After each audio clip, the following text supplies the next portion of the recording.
প্রতিমা গড়নের ক্ষেত্রে তীব্র সংকট দেখা দিয়েছে। এই শিল্প ধুঁকছে রীতিমতো। বিশেষ করে ছোট শহরগুলিতে যেমন বাঁকুড়া সদর।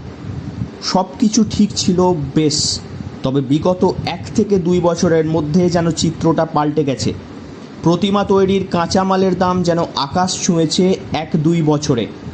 বেছে বেছে বিশেষ বিশেষ কাঁচামালগুলির দাম বেড়েছে 1.5 থেকে 2 গুণ। ফলেই প্রতিমা গড়ে বিক্রি করে যথেষ্ট মুনাফা লাভ করতে পারছেন না মৃৎশিল্পীদের একাংশ। একটি প্রতিমা তৈরি করতে প্রয়োজন হয়, তার মধ্যে পাটার দাম 5 থেকে 7 টাকা কেজি থেকে দাম হয়েছে 15 থেকে 20 টাকা কেজি। প্রতিমার কাঠামো তৈরি করতে প্রয়োজন বাঁশ। এই বাঁশ প্রতি পিস 250 থেকে 300 টাকায় কিনতে হচ্ছে মৃৎশিল্পীদের। যদি ওই দাম 1 বছর আগে ছিল 1 থেকে 150 টাকা। তাছাড়া 40 থেকে 50 টাকা দিয়ে কিনতে হচ্ছে খড়। বাঁশ, খড়, দড়ি, পাটা বাদ দিয়ে রয়েছে আনুষঙ্গিক বহু খরচা, যেমন দড়ি, পেরেক, রং, মাটি ইত্যাদি। সব মিলিয়ে কাঁচামালের মূল্য বৃদ্ধিতে নাজেহাল বাঁকুড়া শহরের মৃৎশিল্পীরা। এরকম 15 টাকা 20 টাকা কেজি, যেগুলো আমরা 5 টাকা 7 টাকায় কিনি, এটা 15 টাকা 20 টাকা ভালো কাঠ কিনতে হচ্ছে, পাটা পাওয়া যাচ্ছে না। তারপরে বাঁশের দামও বেড়ে গেছে, 200-250 টাকা পিস হয়ে গেছে, যেখানে 150-100 টাকা আমরা কিনতাম। তারপরে খড় বাইরে থেকে কিনে আনতে হচ্ছে, এখানে পাওয়া যাচ্ছে না খড়, 40 টাকা 50 টাকা তাড়ি। তারপর দড়ি, নানা রকম জিনিসের সব জিনিসেরই দাম প্রায় বেড়েই গেছে। কিছুই হচ্ছে না, বেতনই পাওয়া যাচ্ছে না, মিস্ত্রির যেটা বেতন সেটাই পাওয়া যাচ্ছে না। মিস্ত্রি মোটামুটি 5-6 জন আমাদের এখানে আছে।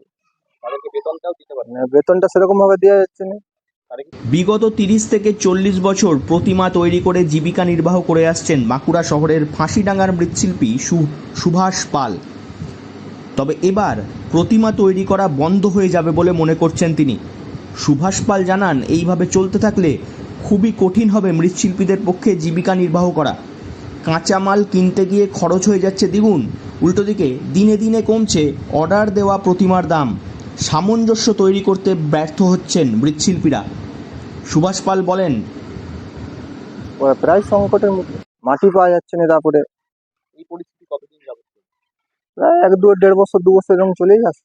1 বছর, 1.5 বছর, মানে খুব সাম্প্রতিকই ঘটেছে বিষয়টা। হ্যাঁ, 2 বছর ধরে চলছে। ওই রাস্তাঘাট হয়ে যাওয়ার জন্য নদীতে মাটি পাওয়া যাচ্ছে না, তাকে বাড়তি পয়সা দিয়ে বাইরে থেকে মাটি আনা করাতে হচ্ছে। কোথা থেকে মাটিটা আনছে? নদীতে বাইরে আমরা তো জানি না, ওই টেম্পোরাকে বলে দেওয়া হয়, তারাই পয়সা নিয়ে মাটি দিয়ে যায়। আচ্ছা, তো এটার জন্য কি পদক্ষেপ আপনারা গ্রহণ করেছেন বা কাউকে জানান? এখন কাউকে তো জানানো হয় না, অনেকবারই পার্টির লোককে জানানো হয়, তারা তো কোনো কিছু তো আমাদের করে না, বলে শুধু ওই পার্টির মধ্যে যাও, তারা খুব দেখবে, এই করবে সেই করবে, নানা রকম বলে, কিন্তু কেউ কিছু করে না। একদল মানুষ বছরের পর বছর একটি জীবিকা নির্বাহ করে আসছেন। 2024 সালে দাঁড়িয়ে যদি সেই জীবিকা অর্থহীন হয়ে পড়ে, তাহলে মাথায় আকাশ ভেঙে পড়ার কথা। ঠিক তেমনটাই ঘটছে বাঁকুড়া শহরের মৃৎশিল্পীদের একাংশের।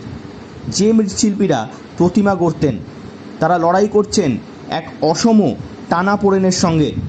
ভবিষ্যতে এই শিল্পকে কোন দিকে নিয়ে যাবে তাই দেখতে মুখিয়ে সাধারণ মানুষ। বাঁকুড়া থেকে নীলাঞ্জন ব্যানার্জির রিপোর্ট, লোকাল 18 বাংলা।